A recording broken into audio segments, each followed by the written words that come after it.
Assalamualaikum warahmatullahi wabarakatuh. Kami dari kelompok 1 ingin mempresentasikan metodologi ilmu.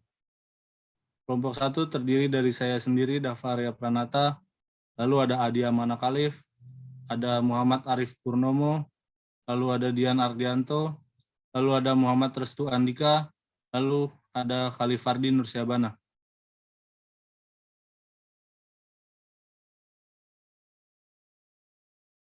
Pengertian metodologi ilmu. Metodologi berasal dari kata metode dan logos. Metodologi diartikan sebagai ilmu yang mengkaji tentang metode-metode. Kata metode berasal dari bahasa Yunani, yaitu metodos. Sambungan kata depan yaitu meta atau melalui, mengikuti, menuju, sesudah. Dan kata benda yaitu hodos atau cara, arah, jalan, dan perjalanan. Metodologi juga merupakan kajian dalam mempelajari peraturan metode. Jadi, metodologi ilmiah merupakan pengkajian dari peraturan-peraturan dalam metode ilmiah.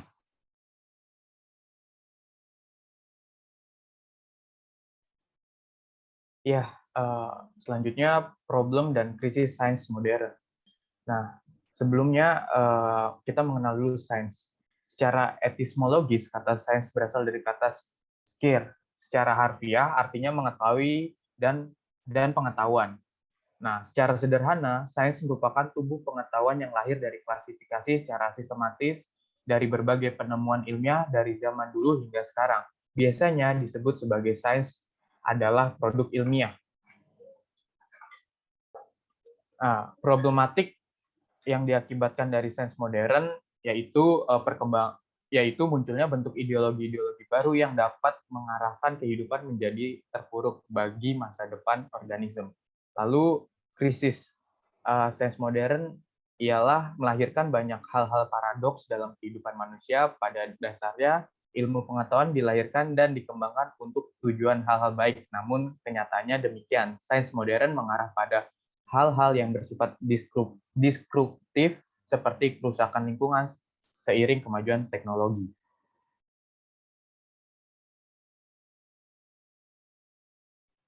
Ya, sekarang kita tahu bahwa sejak zaman Renaissance ini sampai masa kelahiran modern ini, sains sebenarnya tujuannya untuk diterapkan manusia untuk mengeksploitasi kepentingan masing-masing. Kepentingan tersebut mempunyai dampak yang cukup mengerikan dari sains dan teknologi. Ada 4 dampak yang dapat dikemukakan, yakni dampak pertama adalah dampak ekologi. Dampak secara tak langsung dapat membuat pencemaran dan perusakan lingkungan yang disebabkan berdirinya industrial untuk kepentingan ekonomi. Yang kedua ini ada dampak militer, dimanfaatkan sebagai senjata pemusnah oleh kekuatan militer di negara-negara adidaya, seperti senjata-senjata nuklir.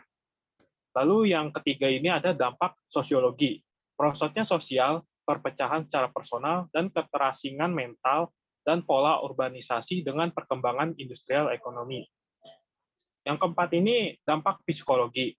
Dampak yang terjadi saat ini terjadinya penyalahan obat-obatan hasil industri kimia yang dikonsumsi oleh manusia yang bertujuan menanggulangi dampak negatif dari urbanisasi. Biasanya dampak psikologi ini terkait dengan depresi, kesetresan, akibat aktivitas manusia.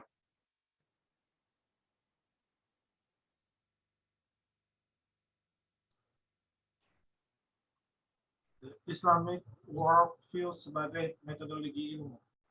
Dalam pandangan Islam atau Islamic worldview, hakikat kebenaran selain dari rasio dan intuisi, tetapi hakikat kebenaran juga bersumber pada wahyu yang dijadikan pegangan hidup manusia sehari-hari, yakni Al-Quran dan As-Sunnah. Wahyu datang dari Allah Subhanahu wa Ta'ala untuk seluruh umat manusia. Dalam perspektif Islamic worldview, rasio dan intuisi mengamati sebuah kebenaran berdasarkan keyakinan atas sesuatu yang supernatural.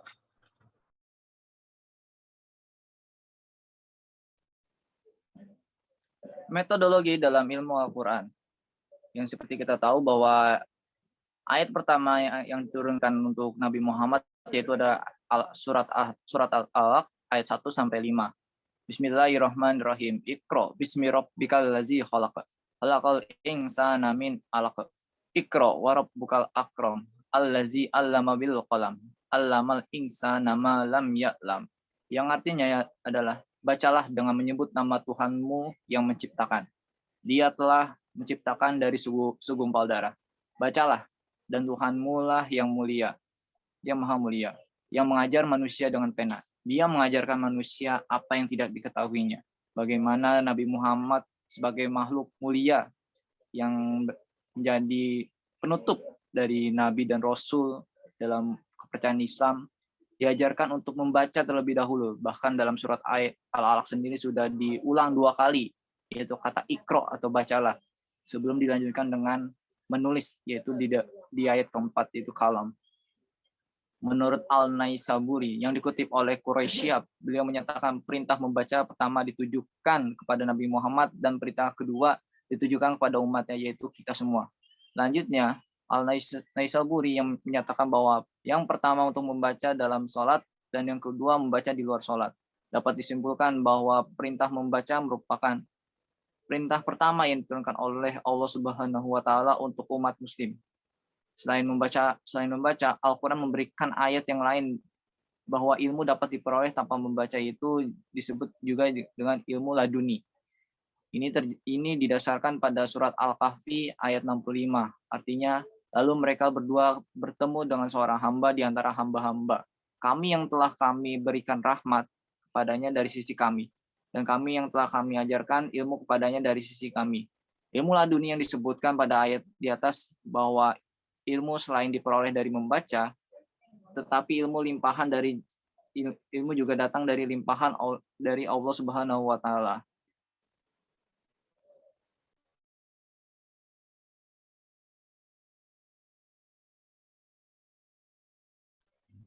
Selanjutnya terdapat 4 metode ilmiah yang memiliki keabsahan dalam tradisi Islam. Yang pertama yaitu metode tajribi, merupakan metode eksperimen. Metode tersebut diterapkan sebagai metode ilmiah untuk mengkaji bidang-bidang yang berkaitan dengan empiris, jadi juga termasuk metode observasi. Lalu yang kedua ada metode burhani, atau kata burhan berarti argumentasi yang jelas dan tersusun untuk memperoleh pengetahuan dan kebenaran melalui proses berpikir. Metode ini sangat menekankan proses analisis rasional untuk memperoleh pengetahuan suatu kebenaran. Kalau dalam filsafat disebut silogisme. Lalu yang ketiga ada metode irfani. Secara bahasa, kata irfan adalah bentuk masdar dari kata arafah yang berarti ilmu. Irfani merupakan jenis pengetahuan tertinggi yang dihadirkan kalbu melalui kasif atau ilham. Irfani juga bagian dari epistemologi Islam yang identik dengan ilmu udrah isyaraki atau intuitif. Ciri khas dari metode ini bersifat menangkap dan mengamati objeknya. Lalu yang keempat, metode bayani. Kata bayan secara bahasa berarti penjelas, pengungkap makna pembicaraan dengan lafaz yang baik. Bayani merupakan metode intelektual khas Arab yang didasarkan atas otoritas teks secara langsung maupun tidak langsung. Secara langsung memahami teks sebagai pengetahuan dan langsung menerapkan tanpa perlu pemikiran. Lalu yang sedangkan secara tidak langsung harus memahami teks sebagai pengetahuan mentah sehingga harus ditafsirkan oleh proses penalaran. Lalu kesimpulan dari metodologi ilmu yaitu merupakan sebuah instrumen yang dapat diaplikasikan oleh manusia melalui langkah-langkah atau prosedur yang sistematis, sesuai rasio dan empiris untuk memperoleh kebenaran ilmu pengetahuan. Problem dan krisis sains modern yang terjadi saat ini sangat berdampak untuk kehidupan organisme di masa depan, disebabkan manusia semakin mengarah pada sifat antroposentrisme tanpa mempedulikan makhluk di sekitarnya. Selanjutnya, the Islamic worldview, pandangan Islam terkait metodologi ilmu. Jika metodologi Barat terletak pada rasio dan empiris, sedangkan dalam pandangan Islam juga sama. Namun yang membedakan dari Barat ialah bahwa umat Muslim meyakini kebenaran Al-Quran dan As-Sunnah sebagai kebenaran mutlak yang berasal dari Allah Subhanahu wa Ta'ala yang disampaikan para nabi dan rasulnya. Sekian dari presentasi dari kelompok kami, kurang lebihnya mohon maaf, dan atas kesalahannya mohon maaf. Assalamualaikum warahmatullahi wabarakatuh.